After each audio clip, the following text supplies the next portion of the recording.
Yeah, look, in relation to the sector that I'm in, which is the taxi truck sector, the courier industry, the major issues are that there's a churn and burn approach to owner drivers and to drivers generally within the sector. There's a huge number of people, because there's basically no barrier to entry to go and buy a cheap truck or a cheap van to start contracting. There's a huge number of people who are looking for work. We've got, as Steve Corcoran mentioned earlier today, there's 25 million people in the Punjab, for example, who are looking for work in Australia or wherever they can get it, and they just want a fair go. They're not, there's nothing wrong with that. They're looking for a fair go, but they don't get it here in Australia.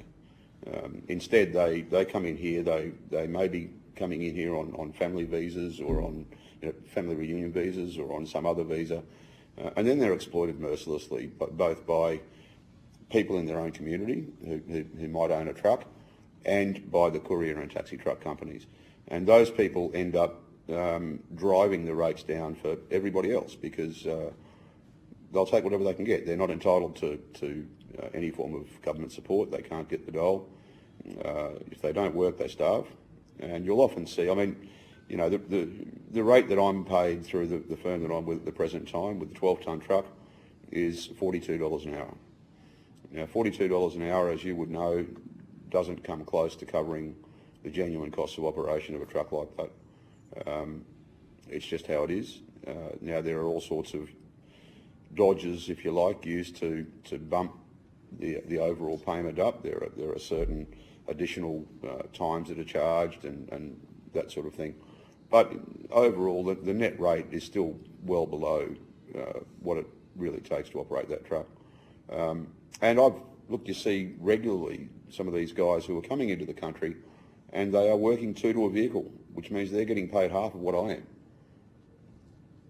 This is on the metro operation? This is in all of the taxi industry, the taxi truck industry. Two to a vehicle? Two to a vehicle. There'll be two of them working out of the one vehicle because they can't get work. One of them doesn't have a truck, but he's got a friend who's got a vehicle and says, "Come and work with me."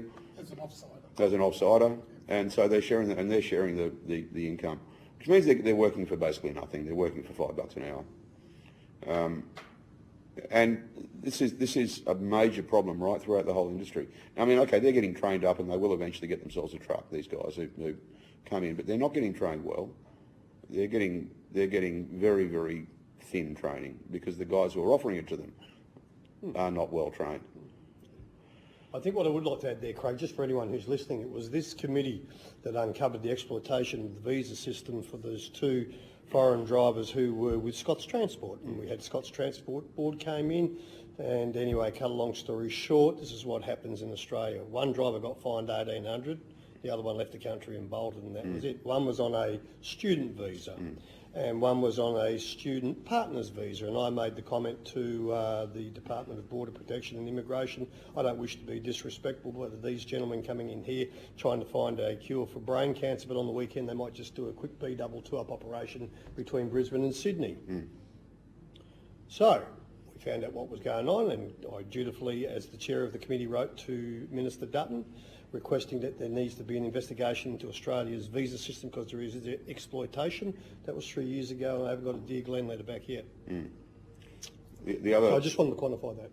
The other issue, as Peter touched on in relation to the industry, is that most people are working inside the range requiring logbook use, and so logbooks are not a good mechanism for capturing fatigue issues. As you know, there's a 100-kilometre radius from the point of origin for a logbook. So if you're doing local deliveries around Brisbane, for example, Brisbane, the Gold Coast, the Sunshine Coast, Toowoomba, you're inside your 100-kilometre radius, and logbooks are not an issue. And some of the companies are mercilessly exploiting that. I work for a firm called Bosky, which I believe you're familiar with. Oh, do you? Oh, okay. And okay. No, I don't work for Bosky. I used to work for them. There's currently still a dispute in train with Bosky and the Fair Work Commission. Yep. But Bosky deliberately overworked the hours. Sorry, Craig, this is not secret squirrel stuff. This has been in the news, that there is action with Fair Work. Yes, Fair Work is, So we don't have to is taking silence action you or to anything like that. the, against Bosky. Well, I've been pursuing it for over 2 years. Fair Work has chosen not to support me in my case. They've chosen to support some others. I don't know why. I've never been given a genuine reason for it. I've just been told you've got to prove you're not a contractor. It's up to you to do that, not us. Now they owe me about $40,000. So this is not a minor issue. There's been quite a significant to and fro between myself and Fair Work Ombudsman on it.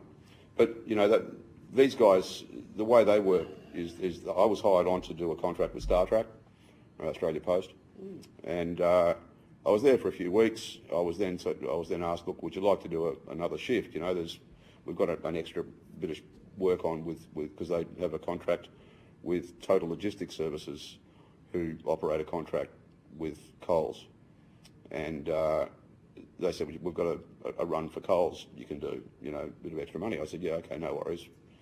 So I went and did that, and then it just gradually ramped up, and in the end, before I pulled the pin on it, I really cracked up. I mean, there's a long story in it, but anyway, I ended up doing, in 1 week, they had me, I did about 82 hours, including 2 days when I did 21 hours one day, 3-hour break, and 16 hours the next day. And I was rung up at home at the end of a 21-hour day and told, you've got to be on the dock in 3 hours' time. And this was subbing to Coles. Coles and StarTrack. Just before we go any further, Jerry, can we write to Coles and to StarTrack to request that they come forth before the committee, because there will be a series of questions that we need to ask them.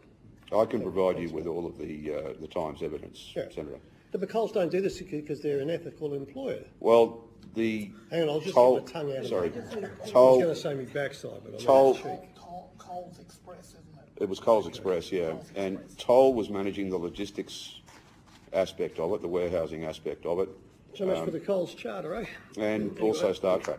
StarTrack were fully aware of it. Okay. So, Yep. yeah. Anyway, look, this is an ongoing issue. I wasn't the only one in that position. There are many others in that position with Bosky, and it applies right across the industry. There will be this same thing goes on. Right. Okay. So, Craig, then that's fine. Can I take the opportunity so we don't lose before we... I'd love to hear from Neil and David as well. So, Craig, thank you very much. And you and I have spoken before, and that's great that you're here. Neil, your turn, mate.